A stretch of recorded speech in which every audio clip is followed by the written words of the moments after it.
Jonathan Barmaki was born on the 16th of May 1988. Jonathan currently resided with his mother in Buena Park and worked as a real estate agent. Flipping houses was one thing he was good at. At this moment in his life, by all accounts, Jonathan seemed to be happy. His mother stated that he had no history of mental illness. On Saturday, April the 30th, around 3 p.m, Jonathan grabbed his keys and left the family home. Jonathan didn't say goodbye, but his mother didn't think anything of it. He seemed happy and he seemed to be in a good place. He took his 15-year-old dog Sandy with him and got in his car.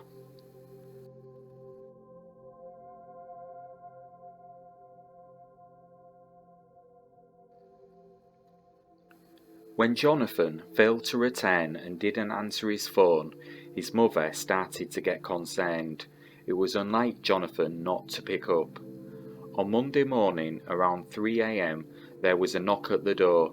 Police told her Jonathan's 2013 Honda Civic was found by Border Control agents along Old Highway 80 near the welcome sign to Acumba Hot Springs, California, in a remote and desolate area a short distance from the Mexican border.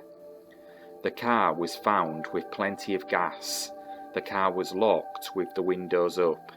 Inside the car were Barmaki's cell phone, some dog food and 2 bowls he'd bought for the dog, but his keys and wallet were missing. Then investigators would give her the news that would cause the most concern. In the front seat was her son's 15-year-old dog, Sandy. The dog was deceased. This was hard to take because she knew they were best friends, and Jonathan would never leave the dog.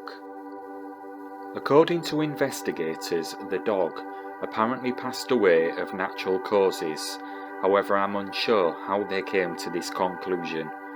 There was no sign of Barmaki, but there were footprints in the dirt leading 70 feet from the car to the border fence, which is 25 feet high. Investigators started their investigation by working back from the point of finding his car and discovered Jonathan on multiple surveillance videos. The first purchase he made that they know of was determined by receipts found in his car.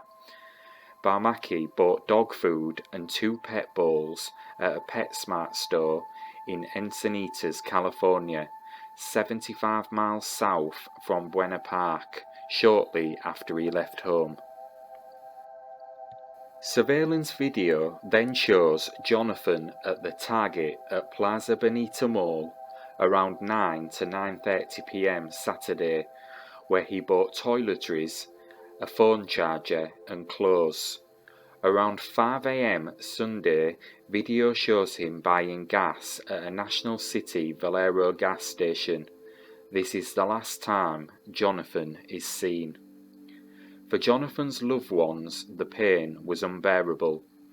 My biggest fear is that somebody hurt him or somebody has him, Jonathan's mother said of her son. Not knowing the fate of her son is torture. I've been praying a lot, she added.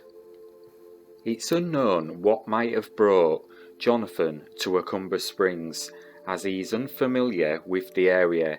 And again, going back to his dog Sandy, Jonathan cherished this dog.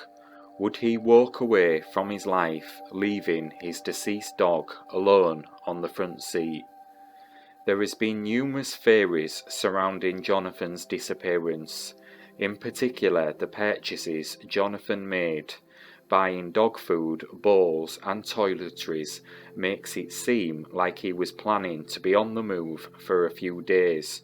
But if he needed clothes, why not just bring them from his own home? The location of his car, so close to the border, has also raised many questions.